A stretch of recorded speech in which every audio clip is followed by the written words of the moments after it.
Sa ika-4 na State of the Nation address ni Pangulong Ferdinand Bongbong Marcos Jr., iba kitang bagong Pilipinas mo yan.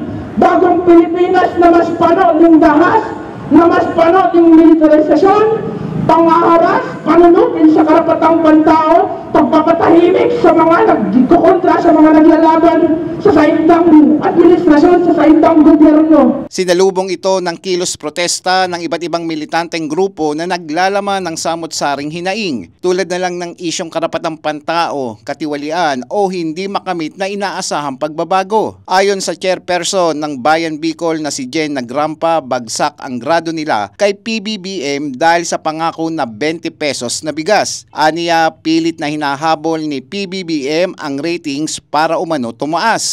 Bagsak ang grado pa rin ni Bongbong Marcos kahit po pilit niyang itinataas ang kanyang rating. Talagang bagsak dahil unang-una po ngayon hinahabol niya yung usapin ng 20 pesos na bigas, di ba? Kaya kumbaga nagkukumahog siya na yung mga yung bigas 20 na kumbaga na ginagawa niya sa ngayon, hinabol niya para tumaas ang kanyang rating. Pero yun nga, sinasabi natin na kulang kasi hindi naman lahat nakaka-avail o nakakabili ng ganon. Kanilang kinilampag ang pamahalaan kasabay ang panawagan na mas konkretong aksyon upang matugunan ang mga pangunahing problema ng bansa. Ano ba talaga ang konkretong solusyon? O kaya yung usapin ng konkretong solusyon, yung usapin ng kahirapan, yung talagang pagtaas ng mga bilihin, tapos kung paano susolusyonan ito. Kasi ang panawagan namin dyan ay alisin muna ang VAT sa mga pangunahing bilihin at syempre sa langis.